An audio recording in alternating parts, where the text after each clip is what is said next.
Hello, everyone, and welcome back to the Afterlife of Holly Chase. We left off on chapter 13 where, what did Holly do? Set a date with Ethan. She knew better than that. Well, let's get back into the story to see how it continues. The Afterlife of Holly Chase, chapter 14. You seem like you're in a good mood. Stephanie handed me a bottle of sparkling water with a straw in it. I took it and drank a sip, then handed it back. She lowered her voice so Granny and Marty couldn't hear us. Did you have good luck making contact with you-know-who? We had a very good conversation. I pulled my hair back into a tight ponytail and then stuck the earbud into my ear. I'm sure I'm going to be able to help him this way. This was true, actually. I'd put a spin on what my real motivation was in order to get Stephanie on board with this whole see Ethan in real life plot. But I did want to help Ethan. And what could be better for a Scrooge than a new, exciting relationship? In fact, even though I'd only seen Ethan twice while he was awake, already he seemed about 20% less Scroogey. Anything else going on? Stephanie asked. I was still smiling, I realized. I straightened out my face. Nope. Same old boring afterlife as always. It was Friday night and I'd been thinking about nothing but Ethan since Monday. I'd been tortured waiting for the weekend to come around when we planned to meet up again. You ready to see Ethan? Stephanie asked. What? Grant says Ethan's almost in REM stage, she said. Oh, right. Okay, I'm ready. Of course, I couldn't wait to see Ethan again. Hey, boss. Marty and Grant jogged up to me. They were both grinning from ear to ear. Never a good sign. We've got a surprise for you, Marty said. You'll never guess what it is. They were staring at me like they expected me to give them something. I hated surprises. So, what is it? I asked. You're supposed to guess. I also hated guessing, but you said I'd never be able to guess. Yeah, but Marty whipped a hand down from his face and sighed. But he was grinning again when he put his hand down. All right, fine. Here. He grabbed my hand and put something in it. You're welcome, said Grant. It was a familiar coil of fine silver wire connecting two electrodes. It's the transducer, I said, confused. It's the new transducer. We've made some improvements. Marty grabbed the transducer back from me and unrolled it. Then, without even asking for permission, he stuck one of the electrodes to my temple. I didn't feel anything different. Okay, thank you. Just wait until you see what it can do.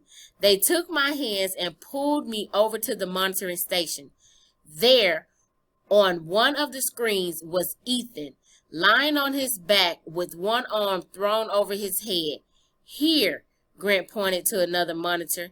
It was, as far as I could tell, a video feed of the monitor itself, which showed the monitor and a little monitor inside of that one, and an even tinier one inside of that one, and back and back. An eternity of monitors.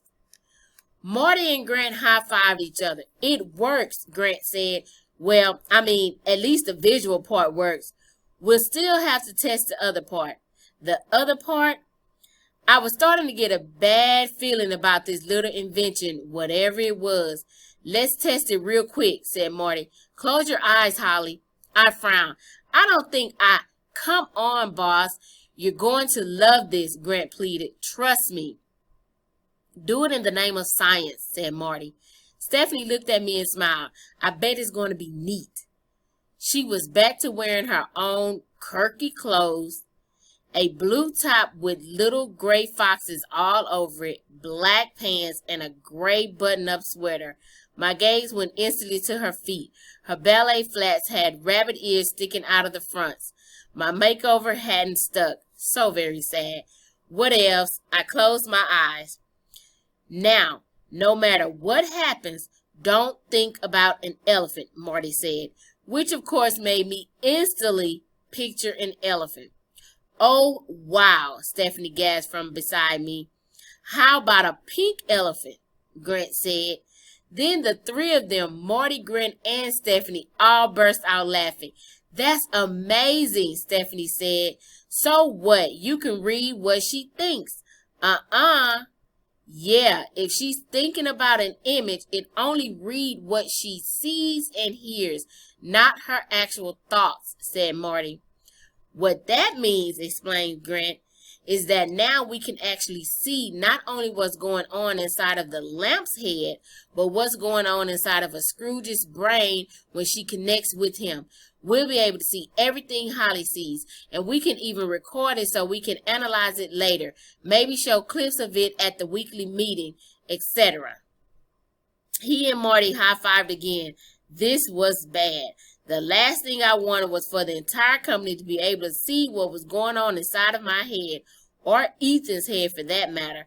I opened my eyes and told the electron off my head, you know, guys, I don't think this is a good idea. I trailed off because Boz had just entered the room. Hello, Team Lamp, he greeted us with his usual deadly cheerful smile.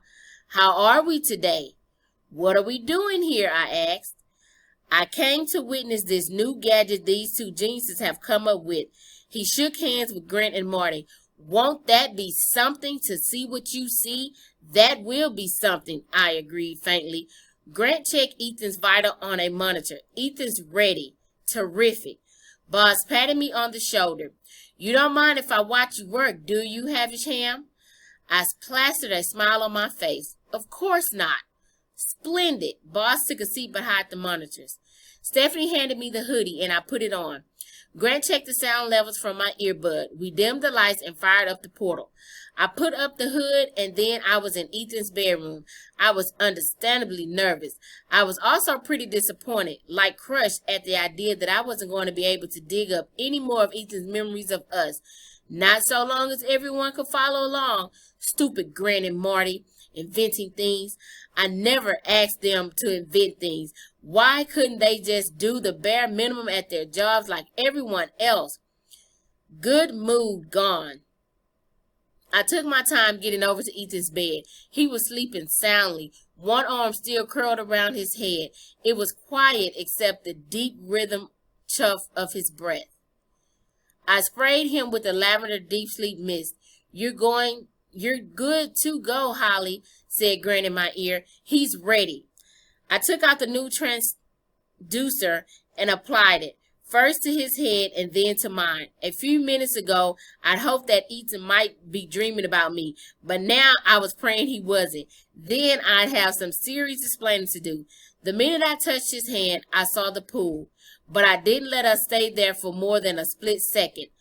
On the off chance that we'd come face to face with Victoria, I hurried us right into the stores of his memory and started to move past the barrage of images and sensations that flooded through my brain.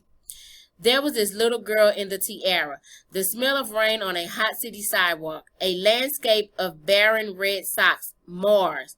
Why was he thinking about Mars? All things. Whoa, this is so awesome, came Grant's voice in my ear. We can see everything. Yeah, awesome. Right. This is all good stuff, Holly, said Grant a little hesitantly. But Boz said you should seek out the Fezziwig. Oh, good. Now Boz was going to tell me how to do my job, as if I didn't know I was supposed to be looking for the Fezziwig. That was this month's assignment, as usual. But if Boz wanted the Fezziwig, I'd find the stupid Fezziwig. This time I thought I'd check on Ethan's mom as the Fezziwig. From what I'd been seeing in Ethan's memory, his mom had been pretty cool, before his dad had died anyway.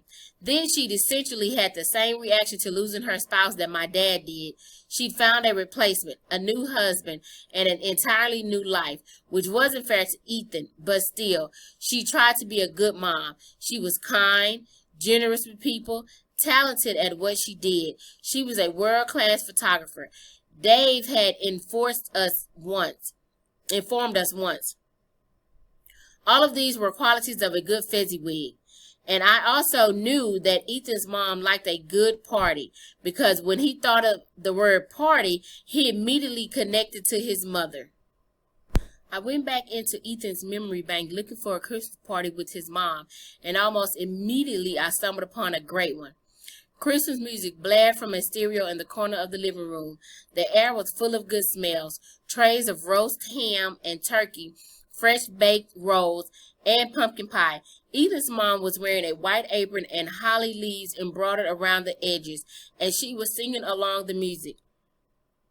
Ethan, however, the 7-year-old version, was not in the best mood. "Oh my God, he looks adorable," came Grant's voice in my ear. "Do I have to wear this?" Ethan complained loudly, shuffling into the kitchen, struggling to pull a red sweater vest over his head. Even back then, Ethan had the good sense to oppose sweater vests. "You look very handsome," his mother insisted, tucking his shirt in and then smoothing down his hair. "Come on, Mom," he bellowed. "I hate this. It's lame." "And there he is," Grant observed. "That's Ethan, all right." I wanted to tell him to shut up, but this time it would be on tape and in front of Boz. The doorbell buzzed. Ethan's mom turned back to the stove. "Ethan, sweetie, can you be the doorman for this party? Let people in for me, take their coats." He made a face at her. "That's my good boy." His dad entered the room buttoning up a red and green plaid shirt. He smelled like soap and aftershave, and his hair was still wet from the shower. "Do I have to wear this?" he asked, frowning. She produced a sprig of mistletoe from her apron pocket and dangled it over his head. "Come here, you." "Well, if I must," he said with a sly smile, "you must. You simply must." They kissed. When they came apart, his dad was holding a square silver box. He waggled his eyebrows up and down and put it in his wife's hands. "I feel the need to decorate you this fine evening," he said. Inside was a ring with a set of blue stones across the top. Ethan's mom gasped when she saw it. "Baby, this is beautiful." She put it on the ring finger of her right hand and then pulled it into her chest. "This is too much. We can't afford it." "We can't afford this party either," he said, "but some things are worth sacrificing for." "That's what you said, right?"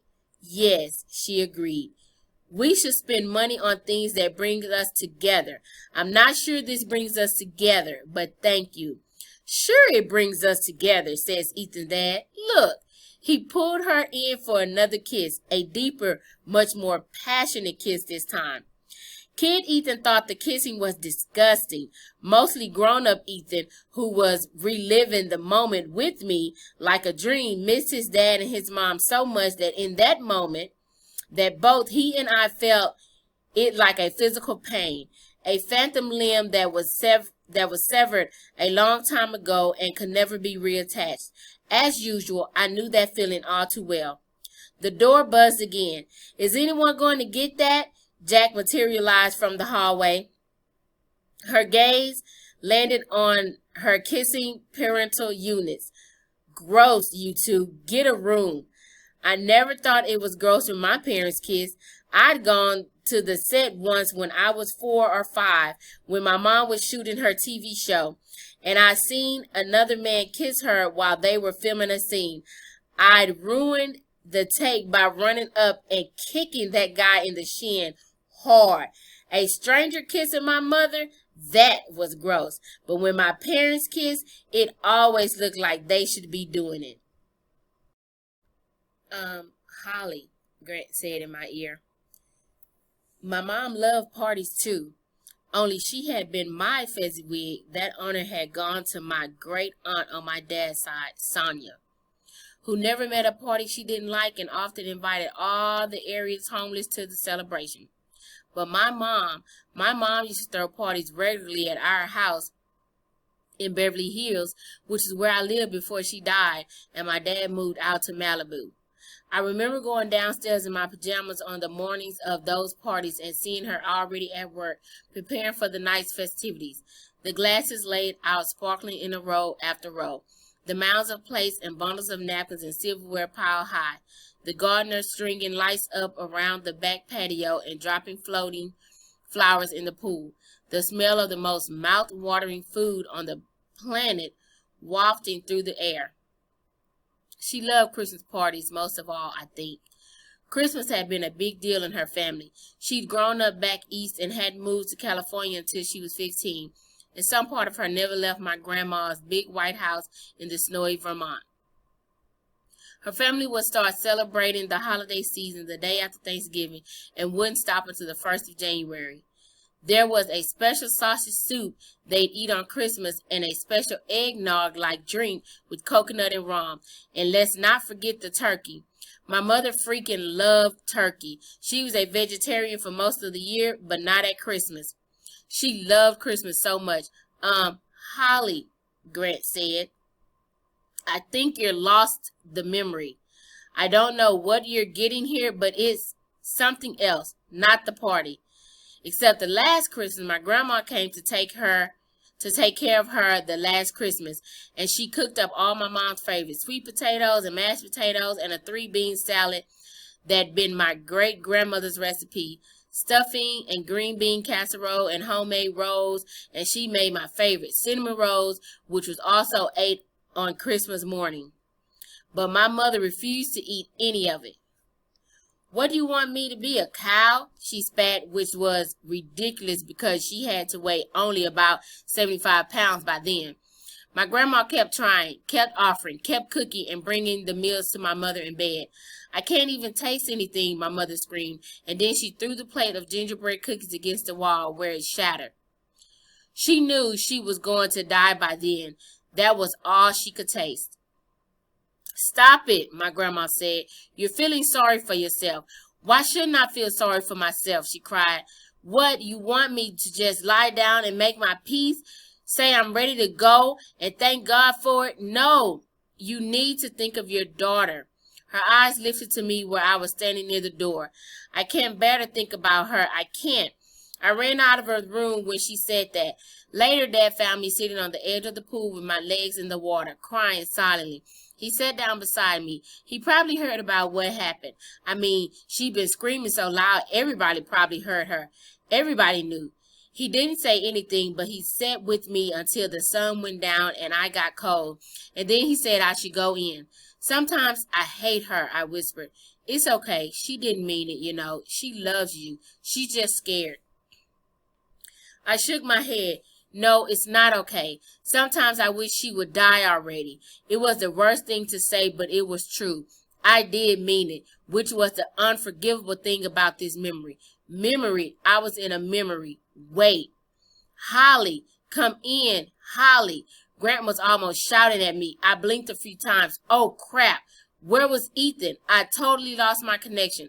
I'm sorry, I gasped. Boss said you should come back. You should come on back, Holly. Grant said in my ear, just come back.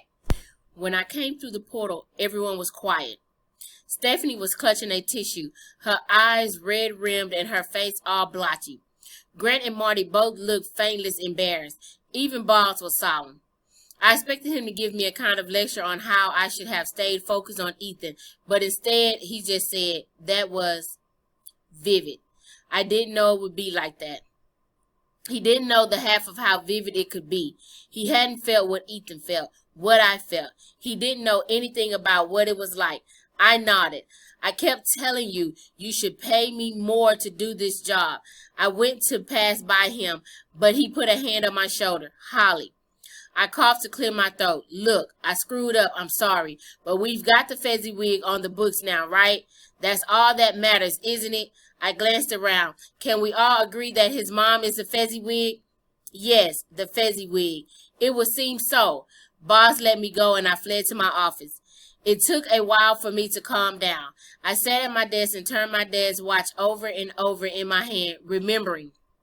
I hadn't thought about that day for a long time.